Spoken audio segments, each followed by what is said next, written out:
Hello दोस्तों। 7 जनवरी 2025 को Jindal stainless ने हरियाणा की स्टेट ट्रांसमिशन यूटिलिटी को एक लेटर लिखा। कंपनी हिसर में एक स्टेनलेस स्टील प्लांट चलाती है। एक पार्टनरशिप के थ्रू उसने गुजरात और मध्य प्रदेश में विंड और सोलर प्रोजेक्ट्स डेवलप किए थे। एक इंटरस्टेट ट्रांसमिशन ग्रिड के थ्रू वो round the clock 100 megawatt power Hisar में यूज करना चाहते थे। ऐसा करने के लिए उसे स्टेट से नो ऑब्जेक्शन सर्टिफिकेट या एनओसी की जरूरत थी। मिड फरवरी में हरियाणा ने इसके लिए मना कर दिया। आज के इस वीडियो में हम इंडिया के पावर डिस्ट्रीब्यूशन सिस्टम के बारे में ही समझेंगे। सबसे पहले हम हरियाणा और जिंदल के इस केस को क्लियरली समझेंगे, फिर हम डिस्ट्रीब्यूशन सिस्टम की हिस्ट्री समझेंगे और एंड में हम डिस्कॉम्स के बिजनेस के बारे में भी थोड़ा बहुत समझेंगे। मैं हूं आपका होस्ट देव, आप देख रहे हैं मार्केट्स बाय ज़ीरोधा हिंदी। चलिए शुरू करते हैं। सबसे पहले हरियाणा का केस समझते हैं। हरियाणा ने मना क्यों किया, इसे समझने के लिए आपको पहले ये जानना होगा कि एक स्टेट को नेशनल ग्रिड का एक्सेस मिलता कैसे है। Interstate transmission access general network access या जीएनए के थ्रू एलोकेट होता है। ये नेशनल ग्रिड से कहीं से भी fix number of megawatts draw करने का एक स्टैंडिंग राइट है। हरियाणा का जीएनए एंटाइटलमेंट 6913 मेगावाट्स है। स्टेट में आने वाली फिजिकल लाइंस रफली 10,000 मेगावाट्स कैरी कर सकती हैं। एंटाइटलमेंट और वायर्स के कैपेसिटी के बीच का ये गैप सबसे इंटरेस्टिंग पार्ट है, क्योंकि हरियाणा हर समर इस पर लीन करता है जब स्टेट डिमांड 16,500 मेगावाट्स की तरफ बढ़ता है और स्टेट पीक को कवर करने के लिए एक्सचेंजेस पर शॉर्ट टर्म पावर खरीदता है।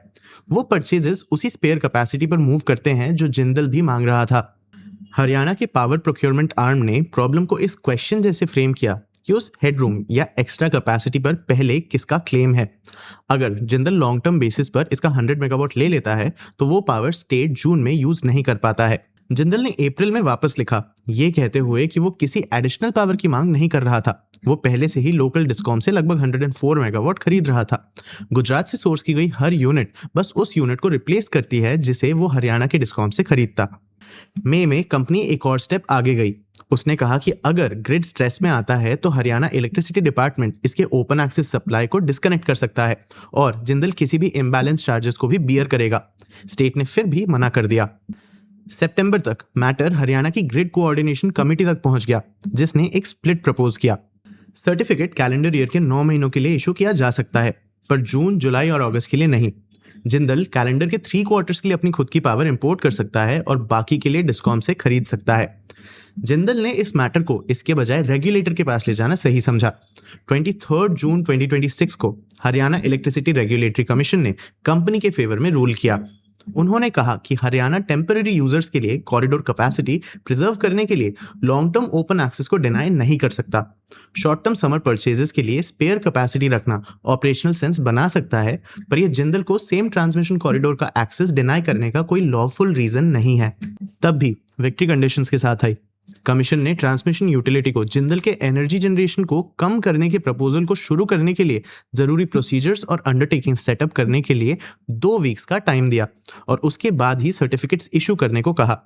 पहले लेटर के 18 महीनों बाद एक कंपनी जिसने पहले ही जनरेशन कैपेसिटी में कई 100 करोड़ रुपए इन्वेस्ट किए थे, उसे फाइनली अपनी इलेक्ट्रिसिटी मूव करने का रास्ता मिल गया।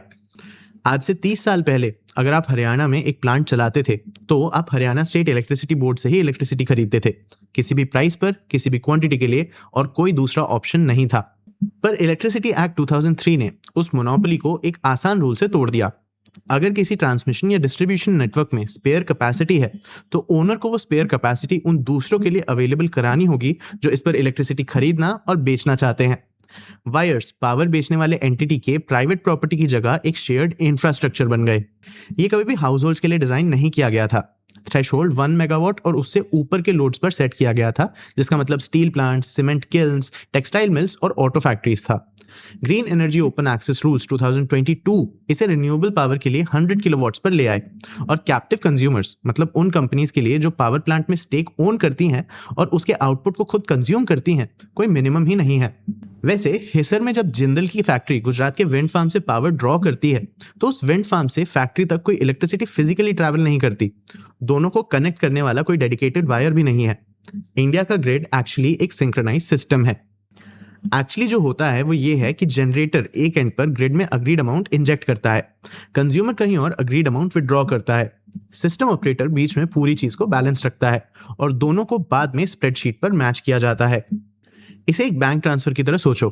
अगर दूसरे सिटी से कोई आपके अकाउंट में 500 रुपीज डिपॉजिट करता है तो वो आपको सेम नोट नहीं मिलता जो उन्होंने दिया था, आपको सिस्टम से इक्विवेलेंट वैल्यू मिल जाती है जिसे बैलेंस में रखा गया है। इसीलिए ओपन एक्सेस को डिलीवरी मेथड की बजाय एक अकाउंटिंग मेथड जैसे बेहतर समझा जा सकता है। हरियाणा की यूटिलिटीज ने पूरी प्रोसीडिंग्स के दौरान ये पोजीशन मेंटेन किया कि उनका ऑब्जेक्शन सिर्फ ट्रांसमिशन के बारे में नहीं था। उन्होंने कमीशन को बार बार बताया कि रेवेन्यू प्रोटेक्ट करना इससे कोई लेना देना नहीं रखता था, और इसे सच माना जा सकता है क्योंकि यहाँ असली ऑपरेशनल कंसर्न्स हैं। एक स्टेट जो जून की शाम में पावर इंपोर्ट नहीं कर सकता, उसमें कुछ प्रॉब्लम्स हैं। पर इंडिया में हर ओपन एक्सेस डिस्प्यूट पे पैसे फंसे हैं। ये समझना जरूरी है कि क्यों, क्योंकि आंसर ना सिर्फ इस केस को बल्कि कई दूसरों के पीछे के पैटर्न को भी समझाता है। सबसे पहले इससे स्टार्ट करते हैं कि एक ओपन एक्सेस कंज्यूमर एक्चुअली क्या पे करता है। वो जनरेटर को पे करता है और फिर बीच के हर वायर के लिए भी पे करता है, मतलब interstate transmission charges, state transmission charges, local distribution network के लिए व्हीलिंग चार्जेस, साथ ही शेड्यूलिंग, लोड डिस्पैच और डिविएशन चार्जेस, और रास्ते में हीट से लॉस्ट इलेक्ट्रिसिटी की कॉस्ट भी। पावर ग्रिड को पे किया जाता है, हरियाणा की ट्रांसमिशन यूटिलिटी को पे किया जाता है, यहाँ तक कि डिस्कॉम को भी अपने पोल्स और वायर्स के यूज के लिए पे किया जाता है। जो डिस्कॉम लूज करता है वो है इलेक्ट्रिसिटी सेल पर मार्जिन्स। कंफ्यूजन डिस्कॉम को एक सिंगल बिजनेस समझने से आता है, जबकि ये असल में दो बिजनेसेस हैं। ये एक वायर्स बिजनेस है जो इंफ्रास्ट्रक्चर रेंट पर देता है, और एक रिटेल बिजनेस है जो इलेक्ट्रिसिटी बेचता है। ओपन एक्सेस एक कस्टमर को इलेक्ट्रिसिटी ना खरीदते हुए भी वायर्स का यूज करते रहने देता है। प्रॉब्लम यह है कि रिटेल बिजनेस एग्जैक्टली उन्हीं कस्टमर्स पर डिपेंड करता है जिनके जाने के सबसे ज्यादा चांसेस होते हैं। इंडस्ट्रियल और कमर्शियल यूजर्स से जानबूझकर उन्हें सर्व करने की कॉस्ट से ज्यादा चार्ज किया जाता है, और वो सरप्लस फार्मर्स और हाउस होल्ड्स को सब्सिडाइज करता है जो कॉस्ट से कम पे करते हैं। महाराष्ट्र में कमर्शियल कंज्यूमर्स ने फाइनेंशियल 24 में सप्लाई की एवरेज कॉस्ट से रफली 50 to 70% ज्यादा पे किया, जबकि एग्रीकल्चरल कंज्यूमर्स ने इससे लगभग 43% कम पे किया। तो जब एक डिस्कॉम एक इंडस्ट्रियल कस्टमर लूज करता है तो वो सिर्फ उस कस्टमर की कंजम्पशन के प्रोपोर्शन में रेवेन्यू लूज नहीं करता, वो सरप्लस को भी लूज करता है जो बाकी सभी के लिए पे करने में हेल्प कर रहा था। लॉ दो चार्जेस के थ्रू इसके लिए कंपनसेट करने की कोशिश करता है। पहला है क्रॉस सब्सिडी सरचार्ज, जो इफेक्टिवली एक प्रॉफिटेबल रिटेल कस्टमर को पूल से बाहर ले जाने की एग्जिट फी है। दूसरा है एडिशनल सरचार्ज, जो एक छोटे प्रॉब्लम को एड्रेस करता है। डिस्कॉम्स 20 से 25 साल तक चलने वाले पावर परचेज अग्रीमेंट साइन करते हैं, और वो ऑब्लिगेशंस कस्टमर के जाने पर खत्म नहीं हो जाते। अगर डिमांड कम होती है तो डिस्कॉम को अभी भी जनरेटर्स को इस इलेक्ट्रिसिटी के लिए पे करना पड़ता है जिसकी उसे अब जरूरत नहीं है। हरियाणा के अपने नंबर्स दिखाते हैं कि ये प्रॉब्लम कितनी जल्दी बड़ी हुई है। स्टेट की दो डिस्कॉम्स ने कमीशन को बताया कि अप्रैल और सितंबर 2024 के बीच कॉन्ट्रैक्टेड पावर की 8.6 करोड़ यूनिट्स अनयूज्ड रह गई थी, क्योंकि कंज्यूमर्स ओपन एक्सेस पर शिफ्ट हो गए थे। बस 6 महीने बाद अक्टूबर 2024 से मार्च 2025 के लिए वो नंबर 14.5 करोड़ यूनिट्स तक पहुंच गया, मतलब लगभग 70% हायर। एडिशनल सरचार्ज इसके साथ बढ़ा 1.15 रुपीज से 1.21 रुपीज पर यूनिट, और फिर 30 अप्रैल 2026 से 1.37 रुपीज तक। और ये हमें वापस हिसर और इस केस के ट्विस्ट पर लाता है। कैप्टिव कंज्यूमर्स को क्रॉस सब्सिडी सरचार्ज और एडिशनल सरचार्ज दोनों से एग्जेम्पशन है। जिंदल ने एक कैप्टिव कंज्यूमर जैसे अप्लाई किया था। तो हरियाणा की डिस्कॉम्स जो कुछ भी लूज कर रही थी, जैसे ही इंडस्ट्रियल कंज्यूमर्स ओपन एक्सेस पर शिफ्ट हो रहे थे, उनका जिंदल पर इसमें से किसी के लिए भी कोई लीगल क्लेम नहीं था, और आर्ग्यू करने के लिए कोई फोरम भी नहीं था। इस केस में अवेलेबल अकेला ऑब्जेक्शन ट्रांसमिशन कॉरिडोर कैपेसिटी के बारे में एक टेक्निकल ऑब्जेक्शन था। वो सेम ऑब्जेक्शन हरियाणा ने भी किया। जिंदल ने आर्ग्यू किया कि वो पहले से ही कनेक्टेड रहने के प्रिविलेज के लिए पे कर रहा था। उसने अपने पूरे सैंक्शन लोड पर हर मंथ 290 रुपीज पर केवीए के फिक्स चार्जेस पे किए। केवीए वो कैपेसिटी है जिसे डिस्कॉम आपके लिए रिजर्व रखता है, चाहे उसने डिस्कॉम से इलेक्ट्रिसिटी की एक सिंगल यूनिट खरीदी हो या नहीं। ये सब कुछ एक फैक्ट्री, एक ट्रांसमिशन कॉरिडोर और 100 मेगावाट पावर के बारे में है। पर पॉलिसी एक ऐसे सिस्टम की तरफ मूव कर रही है जहां aggregators rooftop solar, home batteries और इलेक्ट्रिक व्हीकल्स को वर्चुअल पावर प्लांट्स में बंडल करते हैं, जो किसी भी दूसरे जनरेटर की तरह इलेक्ट्रिसिटी मार्केट्स में बिड कर सकते हैं। सेम टाइम पर वर्चुअल पावर परचेज अग्रीमेंट्स जैसे इंस्ट्रूमेंट्स फाइनेंशियल कॉन्ट्रैक्ट को इलेक्ट्रिसिटी के फिजिकल फ्लो से पूरी तरह अलग कर देते हैं। तो आपको क्या लगता है, क्या जिंदल का क्लेम सही है या हरियाणा स्टेट का डिसीजन? अपने व्यूज हमें कमेंट सेक्शन में जरूर बताना।